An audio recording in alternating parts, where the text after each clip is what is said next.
আজকের দিনটা শুরু হয়েছে একদম অন্যরকম ভাবে। সারা রাত বৃষ্টি হয়েছে আর ভোরবেলা থেকে কিন্তু টিপ টিপ বৃষ্টি পড়ছে। বাইরের আবহাওয়া এত সুন্দর ছিল যে ঘুম থেকে উঠতে একদমই ইচ্ছে করছিল না। বৃষ্টির শব্দ শুনতে শুনতে কখন যে আবার ঘুমে গিয়েছিলাম আমি নিজেও বুঝতে পারিনি। তো হ্যালো এভরিওয়ান, আসসালামু আলাইকুম। ওয়েলকাম জানাচ্ছি আমার নতুন আরেকটি ডেইলি ব্লগে।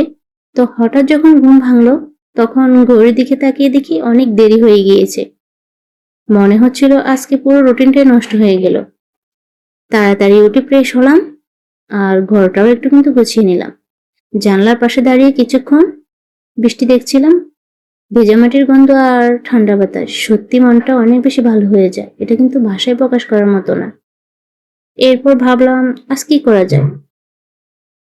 তো আজকে তো কোনো নাস্তা বানাতে পারবো না যেহেতু অনেক দেরি হয়ে গিয়েছে। তো বাসায় কাঁঠাল ছিল আর আমাদের বাসায় কাঁঠাল থাকলে কিন্তু আর কোনো নাস্তা বানানো লাগে না। কাঁঠাল আর মুড়ি দিয়ে কিন্তু আমাদের সকালে নাস্তাটা হয়ে গিয়েছে। তো বাসাটা একদম গুছিয়ে নিয়েছি আর বাসাটা যখন গোছানো হয় তখন কিন্তু অনেক ভালো লাগা কাজ করে আর মনটা অনেক বেশি ভালো থাকে। রুমটা যখন গোছানো থাকে। আর এই যে কাঁথা দেখতে পাচ্ছেন এটা কিন্তু আমার শীত অথবা গরম সারা বছরই আমার লাগবে, কারণ আমার আবার একটু শীত বেশি। আর এসি যখন ছাড়ি তখন অবশ্যই কম্বল ছাড়া আমার চলেই না।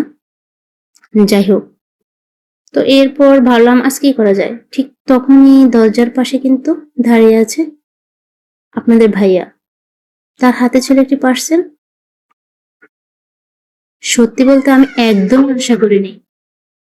পার্সেলটা খুলে দেখি খুব সুন্দর সুন্দর ব্যানানা ম্যাঙ্গো আর মিষ্টি গ্রান।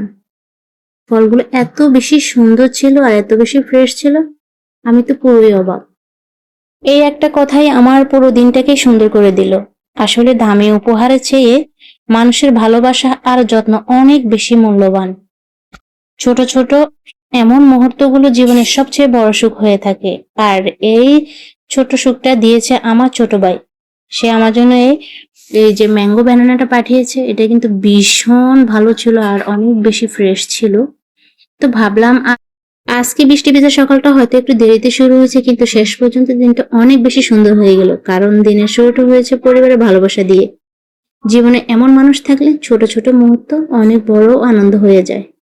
তাই তোমাদের সবাইকে একটাই কথা বলবো, পরিবারের মানুষের সময় দাও, তাদের ভালোবাসো আর ছোট ছোট সুখগুলোকে উপভোগ করতে শেখো, কারণ মুহূর্তগুলো একদিন সবচেয়ে গুরুত্বপূর্ণ স্মৃতি হয়ে থাকবে। সবাই ভালো থাকবে। আল্লাহ হাফেজ।